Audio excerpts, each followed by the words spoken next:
Hey guys, welcome to our webinar. My name is Joseph Nice with IntegriNet. I'm happy to be joined with Greg Johnson from Webcheck Security, also Fred Bauerfeld. He's up in Idaho, and so thank you all for attending the webinar for what we like to call remote cybersecurity in unprecedented times. Now, I laugh about this. Greg's the one that came up with this, and I just absolutely love this title and super excited to dive into this. Just to let you know a little bit about us, IntegriNet, we are a managed service provider for many companies up in Idaho and the Salt Lake areas. Webcheck Security is a cybersecurity company who provides enterprise security services from penetration testing to security consultant for companies locally and both nationwide.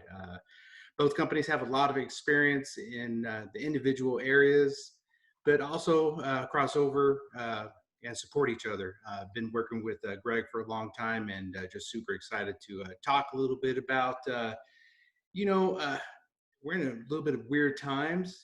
Employees working from home bring a whole new world to the need for security on home networks and systems. Corporate data lie on home networks and sometimes cause a little bit of issue. And we just like to have a little conversation about that and give you guys a 10,000-foot view of kind of the things that we do. And today we'll be discussing how the new remote landscape is changing the way we think and act as organizations. We will discuss the best practices in secure remote environments and how to make sure you are keeping your infrastructure secure while working in a distributed network. So without further ado, just like to pass it over to Fred, and we'll go from there. Fred, how you doing today? Good. How's it going, Joe? Doing well, doing well. So talk a little bit about what we do and kind of our best practices. Sure, not a problem. Kind of want to start off talking about VPNs. VPNs come in a couple different ways. One type of VPN is to have a connection from a remote location to a firewall on your network. This will allow you to access your network resources, such as file shares, so you can work on documents. Many of us use this type of VPN when working remotely to access files on your server. Another practice that some people use to protect themselves while working online is to use a VPN service. Most people know that VPN stands for a virtual private network, and this is exactly what it creates for you. You can purchase this service from different vendors. It gives you an encrypted connection to a server on their network and hides your IP address and uses their servers instead of your own IP. I've used this for about 4 years now, and it allows me to go online anonymously. I did some research and found one that I like. Actually, CNET put out a really good article this month about the top 10 VPN service companies. Here's a link to the article. It's just cnet.com/news/best VPN services for 2020. Go on, do a little research about them, find a good one that you like. They're easy to use. The one that I use as an app that I download, when I go and surf online, I open up the app and connect to a server via VPN, either from my desktop or my mobile device. It's just a button on the app that when your credentials are entered, creates a tunnel between your computer and their server. It will let you know once the connection is made and the tunnel is up. And once you receive verification of the tunnel is created, it opens a safe, opens your browser and safely navigate online. I use mine whenever I surf at home, coffee shops, airports, anywhere where I have shared internet access. If I access somebody's network, say at a coffee shop or at a store, and use their Wi-Fi, this is the best time to use this type of device. So next, I kind of want to talk about phishing emails. Phishing emails are designed to get your information so a hacker can access something such as your personal information, passwords, or access to a site. One of the more popular forms of phishing attack is an email that's sent to make it look like that your password is expired, it sends you a link to reset your password. Once you click on the link, you're taken to a site that looks like the business that they are imitating, but it's not. It is their site set up to just capture your username and password. Just always make sure if you receive a notice like this that goes directly to the website of the company, to check and see if they're really asking you to do this. Just go to their website, see if they're asking you to reset your password. Just never click on that link. I've seen them come across. It's funny, I don't have a Wells Fargo account. A couple of years ago, I got one from Wells Fargo saying, just go ahead, click here and reset your password. It may have been compromised. I knew it was fake because I don't have a Wells Fargo account, but they'll throw it out there and hopefully somebody will grab it. Very nice. Yeah. So another form of phishing is called social engineering. Social engineering comes in many different ways. One that's especially harmful to business is called business email compromise. I've seen this type of scam become more prevalent in the last few years. It first hit my radar when I read an article about a really popular tech company in Southern California where they wired $300,000 to an account that wasn't theirs. How it happens is that a hacker gathers information about a company on social media sites such as LinkedIn, gets the CEO information, CFO information, things like that. They also contact the company and gather information through email and design email signatures that look exactly like yours or the company they're targeting. Then they either mask their email to show the executives' names up on top instead of showing the email, they'll show the name instead. And they don't show the underlying email address. And I've also seen them have remote exchange server that has an address that's very similar to the companies that they're trying to hack. For example, I've seen one with, for instance, it was company name LLC.com. It was masked as company name LLC.com. At a quick glance, you'd never know the email is from a different email server. You just don't look up and study the emails that often, especially if it shows this, it's from a CEO or a person of authority in the company with the same signature and email style. In the email, the executive asks the CFO to transfer money to a new account because it's changed or they don't have time to get in there and do it themselves. Can you please do this for me? The request happens by email. The CFO follows the order and completes the transaction. This generally happens to companies that have suppliers that are paid by wire transfer. Construction companies, I've seen it. Escrow companies, I've seen it. Other financial companies, especially, I've seen it with where these financial transactions are happening. A lot of requests are made by email. In this case, just make sure you verify if you're transferring money and you get a notice by email. Just make sure you verify by one, send an email back and getting a verification that way, but at least pick up the phone, send a direct message, whatever you have to do to get a verification from that person personally to avoid sending money to the wrong people. Yeah, great tip. It's very hard to recoup once it happens. Great. What's that, Joe? Great tip there. Always verify and verify twice. It will save you 300,000. Yeah. I've seen this. Gosh, at least I want to say once a month with clients that I've worked with. It happens so often nowadays, and it's so easy to pass that email along. I mean, they make it's so easy to take a signature and pop in a logo and make it look exactly, especially if you got an email from that company exactly like theirs. So moving on. Another thing that's big right now, of course, is changing passwords. Changing passwords on a regular basis, it used to be a best practice, but now it's not always recommended by NIST. NIST is the National Institute of Standards and Technologies. They set a lot of standards that tech companies go by and larger companies that have their own staff go by to protect themselves. So NIST says that they've found that frequently changing passwords is counterproductive and often causes patterns and ongoing changes. What they mean by that is patterns is maybe you would say, I never use the word password one, of course, but if they're asked to change, you go from password 1 to password 2 to password 3. So try to avoid that. If you do have to change your passwords, make it very strong and also don't follow any patterns. It also takes a lot of resources for a company that has many people that need assistance resetting their passwords. Some say they don't remember the original password, or they're just not good at following the steps. So just use good passwords. But the way now everybody is recommending is using two-factor authentication. That's now best practice in protecting your company.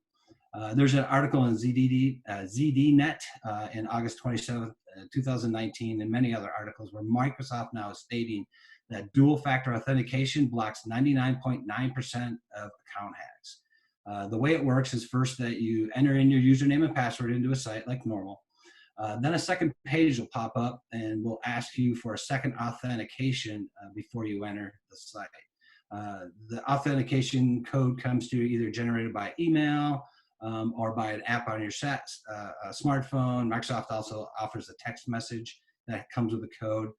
It generates a randomly generated code, and it's only good for a certain amount of time, 30 seconds to a minute, and after that it expires, and then you have to request a new code.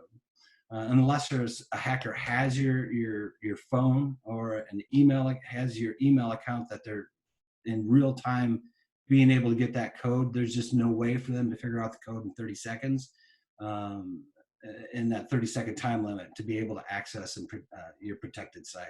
It's if you have Office 365, it's a button to turn it on. I recommend it strongly for any of our clients. Oh, well said, Fred. Multi-factor authentication, it's so easy to set up, and it's easy to use, and it's relatively painless, and it can really save you a lot of heartache. Well said. Yeah, no doubt about that, Joe. Let's see. The last thing I want to talk about on my side here is browsing with the latest security updates is extremely important. Whether it's your operating system or your browser, your antivirus or your malware protection, having your system and protection software updated, patched, and ready to protect you is always critical. If you're not using a VPN to protect your browsing, at least have the latest updates so you're protected from unknown exploits that are lurking on web pages and links on them. If you're using a firewall, it's always good to have the latest updates installed. Keep subscriptions and support up to date so you're protected from the latest exploits as well. Mobile phones also need patches and updates on their software. Just when you see that little red button and it tells you to do the update, it's always best practice to get that done, especially if there's security patches in there. Updates to the software. Once your device our software is end of life, which they call EOL, end of life, it is time to upgrade, as they will no longer provide any patches or security updates to that software.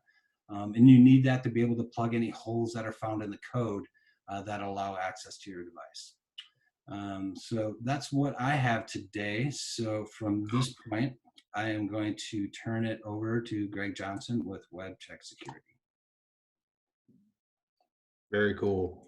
Well, thanks, Fred. And a guy who needs really no introduction, and a guy who's very versed in this. And, we're super excited to partner up with Greg Johnson and his company, and a guy who offers world-class cyber services. And Greg, welcome to the webinar.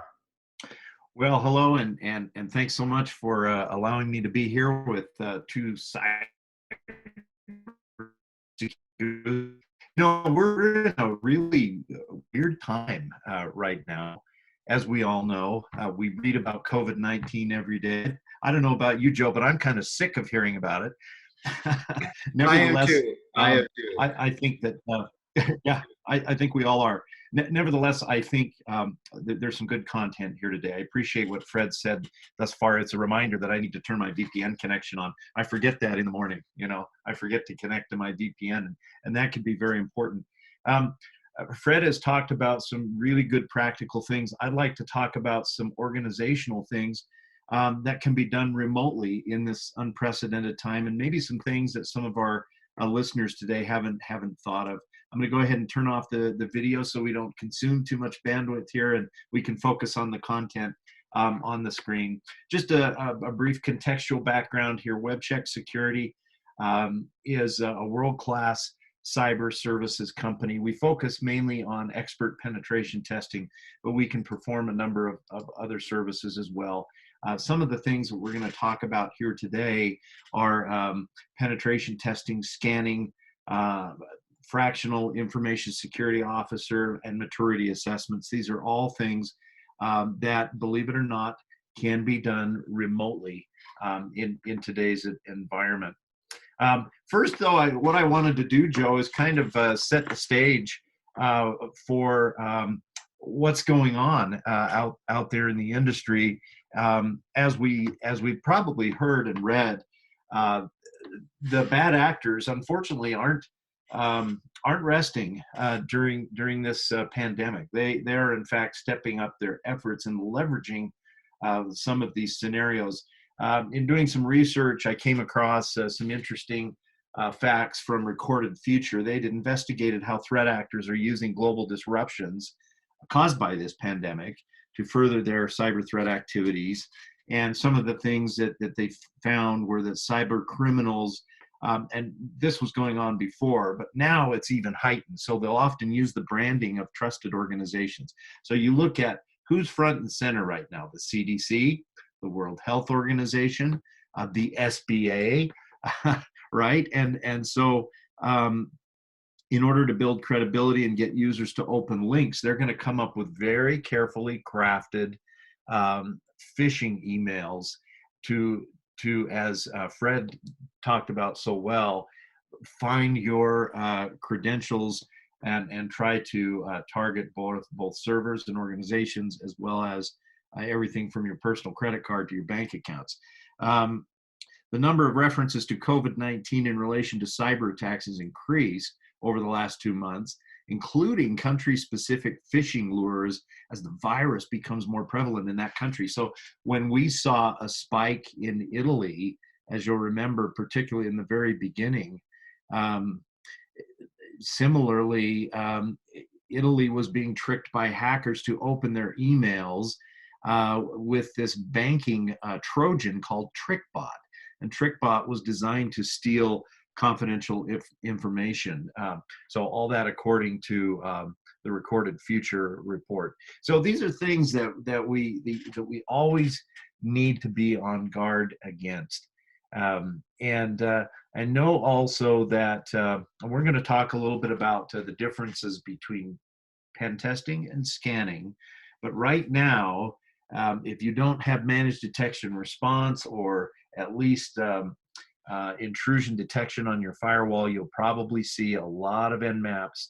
And these are scans, for those that may not know, of ports and services that are open on your firewall.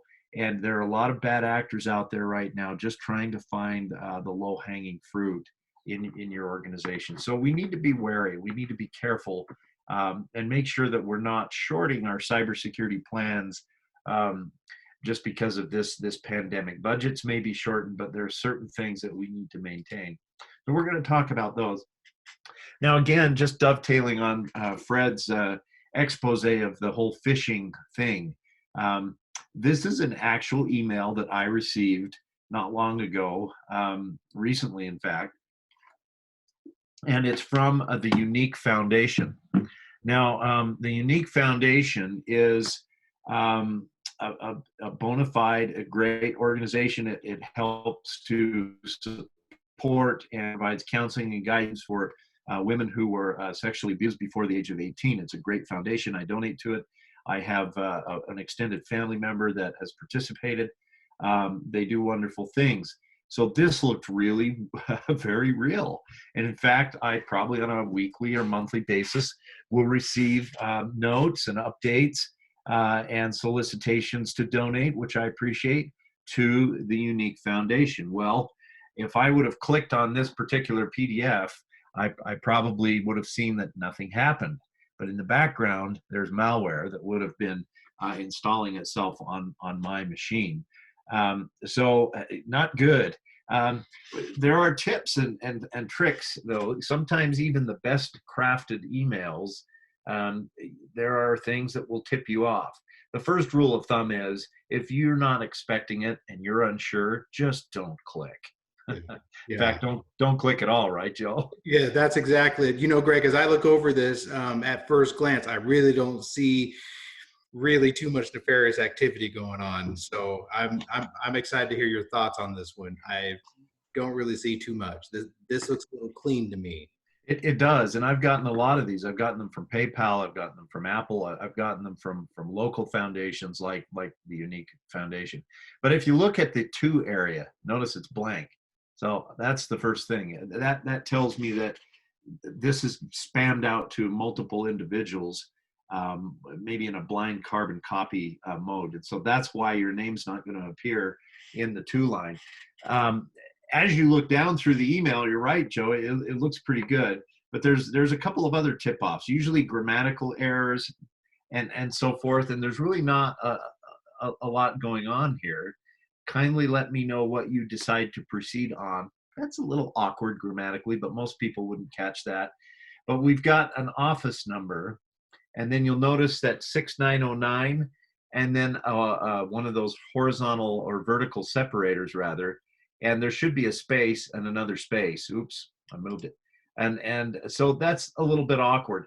Now those are subtle things though, Joe, and so to the uninitiate, you wouldn't, you might click on that.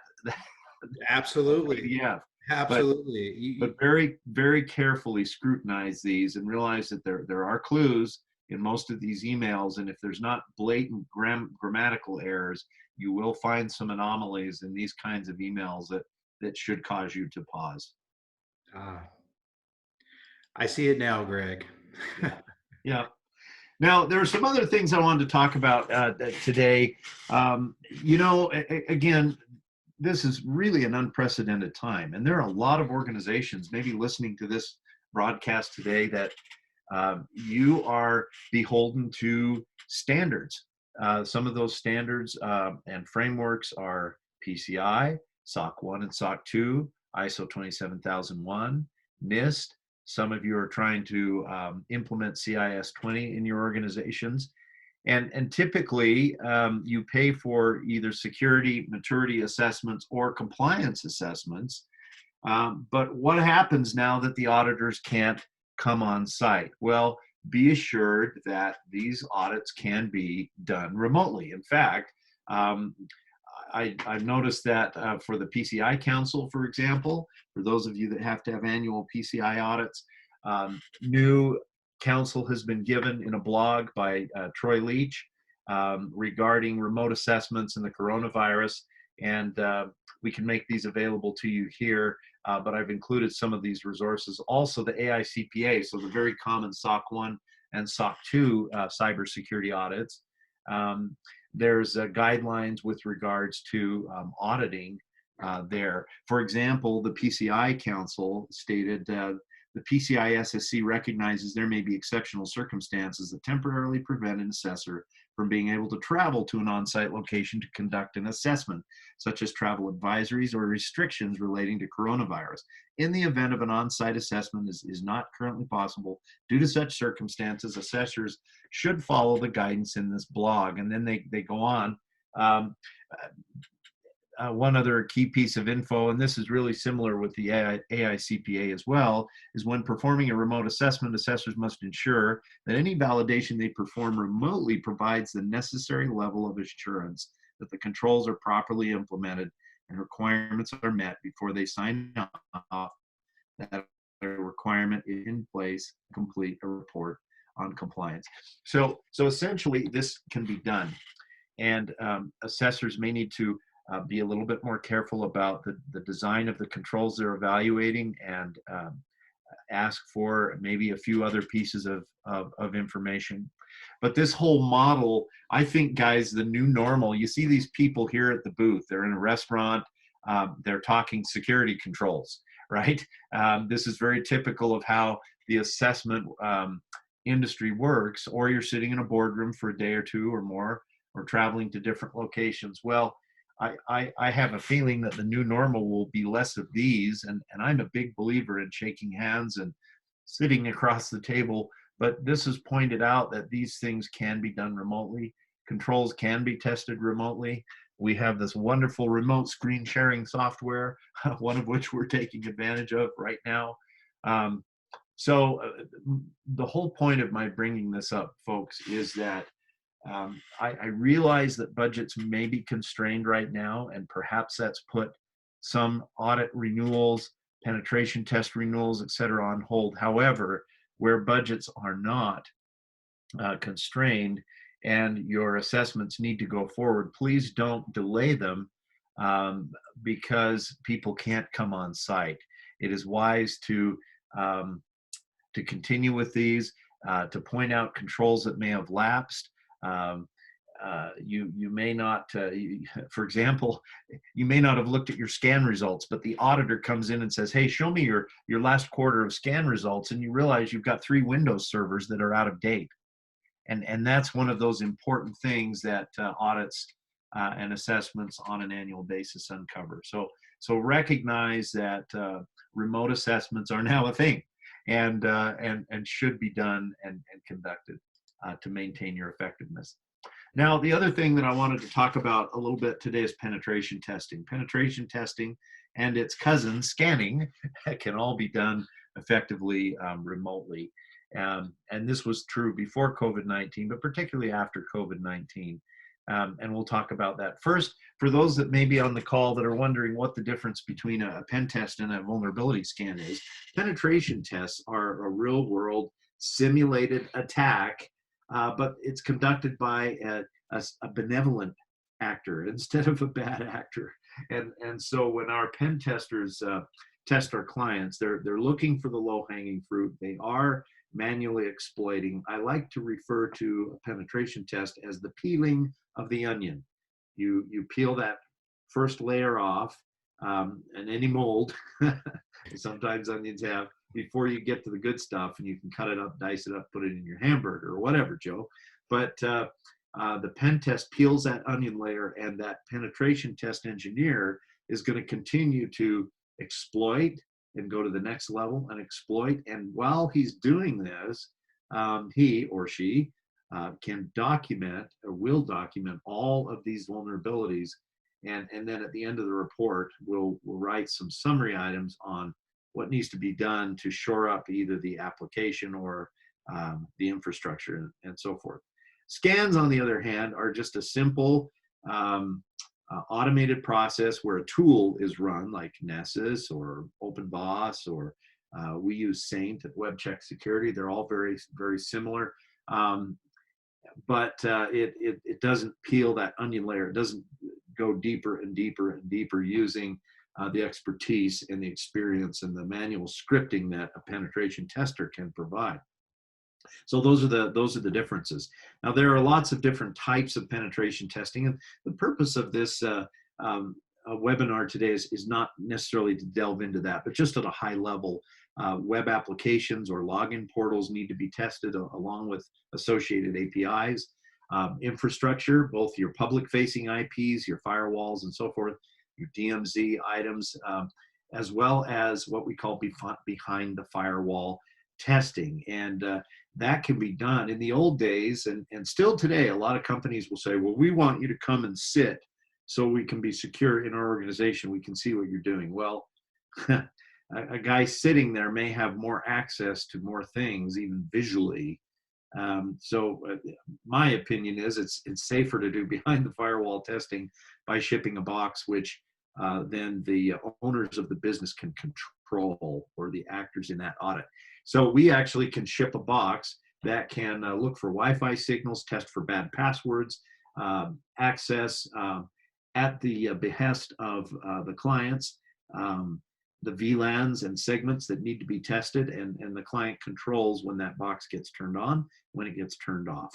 And then, now why would you do that? So if your defenses are sufficient, and many organizations are, that it's very difficult to break into the firewall, and we do these tests all the time, and we'll find that, we've got some ports open, there's an informational thing, but there's no real show-stopping vulnerabilities. Well, why would we want to authenticate into an organization and test behind those defenses? Well, and that's simple. Hackers have all day long to test and find vulnerabilities. And dumb people like me click on phish emails and therefore may give access behind the firewall. So it's very important that on an annual basis, at least, that organizations test internally with a certified penetration tester to be able to find and help the organization to fix those problems that might manifest themselves when a hacker does get in, and kind of lift those branches, lift that low-hanging fruit. So anyway, all of these things can be done remotely. And that includes testing of mobile applications, social engineering engagements. These are things that if your budget still permits, you don't have to be present in the office for us to do that. We can actually engineer a call campaign and call you up and say, hey, Joe, this is American Express. I'd like to talk to you about your account. See how much information I can get out of Joe on that call. So consider that when you're considering your penetration test. Having a social engineering or a phish engagement can also be a very important part of your remote cybersecurity strategy. Now, just a couple of words on cybersecurity delivery. At IntegriNet and Webcheck Security, we all believe that the customer experience is very important. And the security engineers that are involved in these penetration test processes, they have a great deal of trust given to them. And so we make sure that they follow a fastidious and rigorous process. We make sure that they don't just start testing, that they do careful reconnaissance, and they look at Pastebin and GitHub and LinkedIn, and they find information about the company that could cause a credential breach, just informationally, to help with the report, to help the client galvanize themselves. And then we exploit manually and carefully, and then provide careful documentation.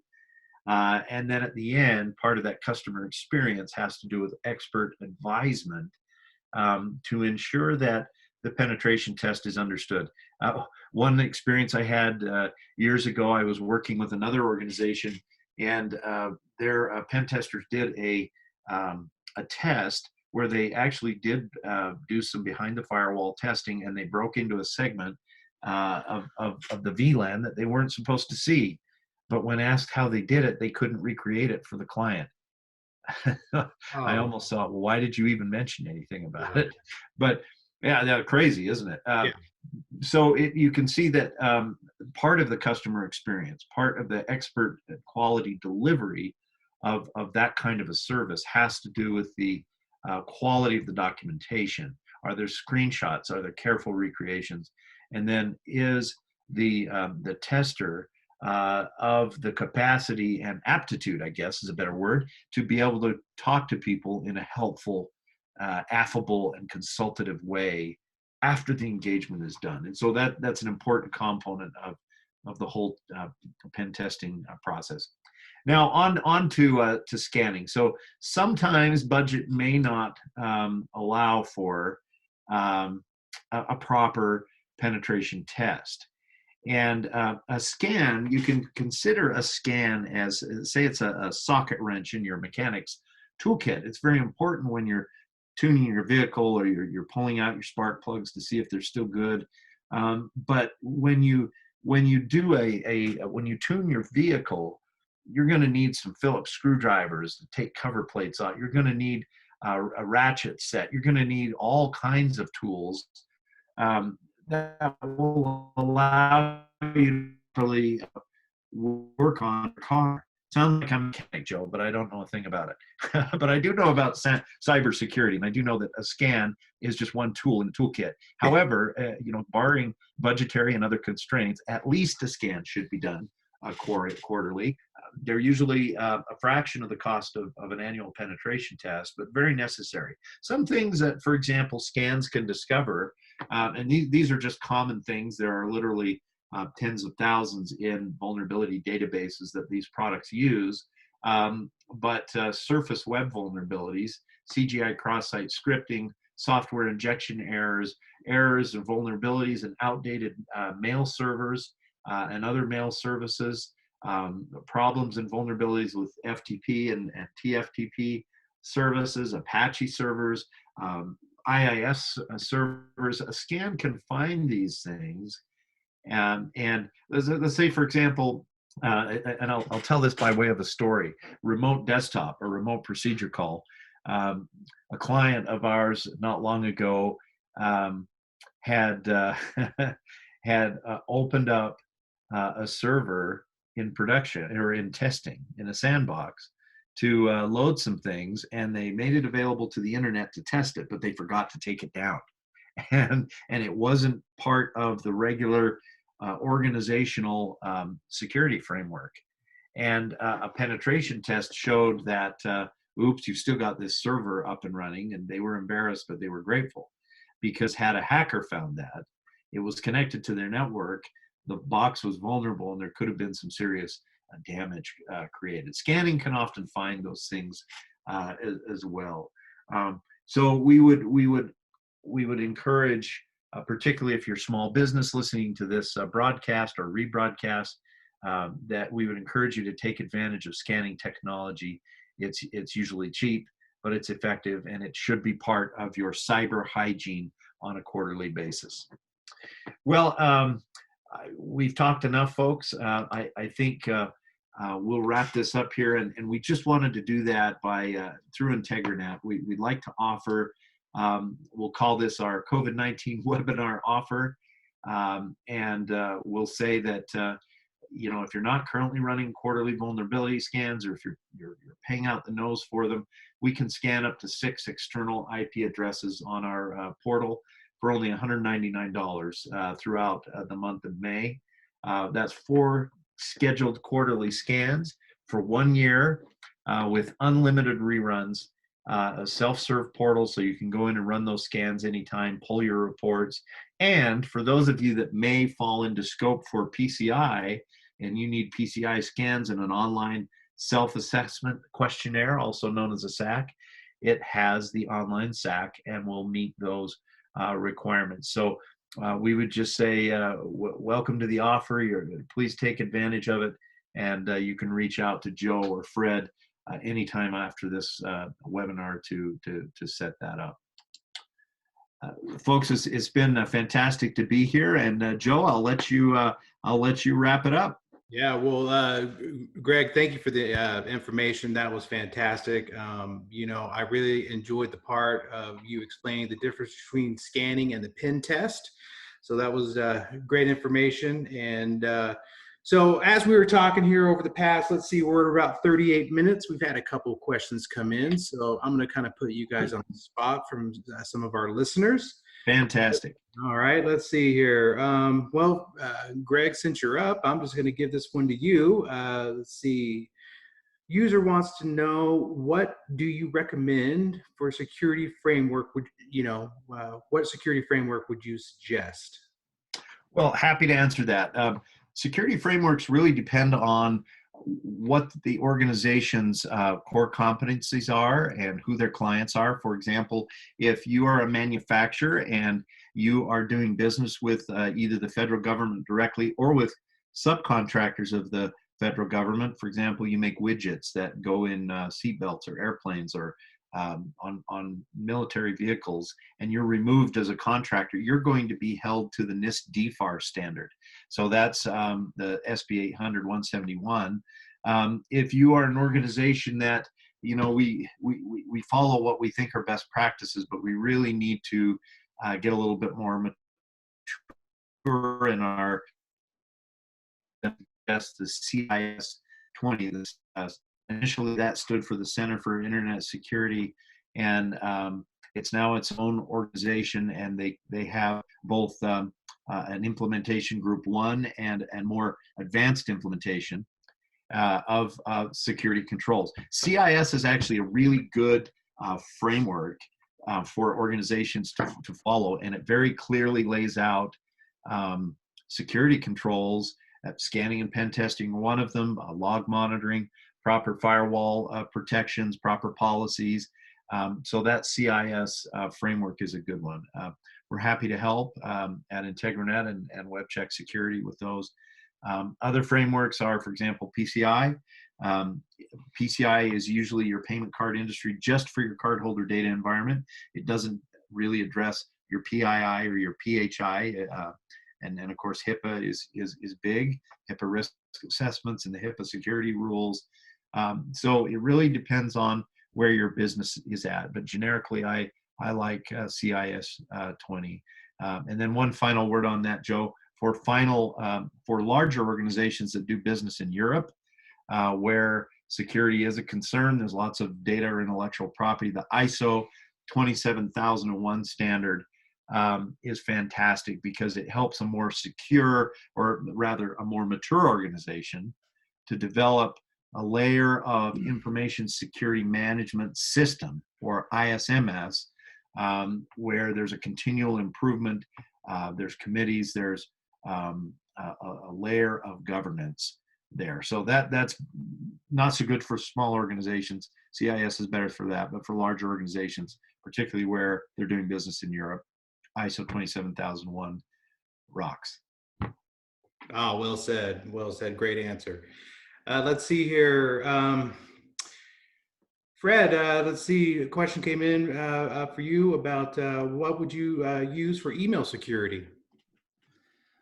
Email security, that's a very good question. A lot of it, some of it, I guess, depends on what type of service you're using. I look at security in layers, kind of how Greg was talking on his penetration test. They try and peel back those layers to show vulnerabilities in your network. So say you have an Exchange server on site, best practice in our industry is to have a filter on the outside, a service you pay for where the email goes to first. The filters can be turned up and down as far as strength goes, what they look for. So all the email goes there first. It spools there, gets checked. Some services are a little bit more robust than others, where like Microsoft Office 365, you could turn up where it actually checks every single link in every single document before it emails and sends it to your inbox. Very good service. Google has a similar service as well. If you have a hosted email such as Google or Office 365, they have their own service kind of built in. Okay. So they intercept it. They look at it first before it's sent to your desktop. At that point, where it enters your network, the firewall, very important to have that service on your firewall as well. So it'll scan and look at those emails, look for exploits that they have, and they check. And then desktop type of protection as well. Your virus, your malware, things like that once you open an email, will catch any vulnerabilities that come in. We'll look at the documents that are attached. And having all those services up to date. I see a lot of people that have a firewall, but maybe they don't have that service there, or it hasn't been updated, or maybe they bought it a year ago. The services that are on there were good for a year, but it's been a year since it's been turned on and updated, or even the subscription paid for. So it's not catching those newer exploits, maybe all the older ones, but nothing new. And we know new stuff comes in all the time. So I always look at security as layers, especially, and now that we're working from home, and I'm guilty of it. I have my desktop for my personal use sitting right in front of me as well, but it's really easy to pop open my Gmail real quick and just check to see if I have anything personal that came across. And kind of like how Greg showed, I might have a phishing email there I click on. Now I let that loose in our environment. If I have a VPN open to our server, that just opens up my entire network to an exploit. So it does. Always keeping those different layers and keeping those in mind, keeping them up to date. A good MSP, a good IT guy that works for your company inside should really quarterly look at all those things for you, make sure they're up to date, and advise you on what should be needed and what should be done. I like it. Well said. Well, guys, thank you for the onion references. That has been, that's one thing I'm going to take away from this. And guys, thank you so much for joining our webinar titled Remote Cybersecurity in Unprecedented Times. Once again, my name is Joe Nice, and you can reach me at IntegriNet.com on the web, or my email address, jnice@IntegriNetIT.com. Fred, how do people get a hold of you? Same way, Fred at IntegriNetIT.com. You can call our office, look for an extension. Otherwise, my cell number is 208-841-2274. Perfect. And then with Greg, you can check him out at Webcheck Security, or get a hold of us, and we'd love to get you in touch with him. And so anyway, guys, thank you for your time. And 45 minutes, we're right on time. So our pleasure. Thank you so much. Let's do it again. Okay. Thanks, guys. Bye now.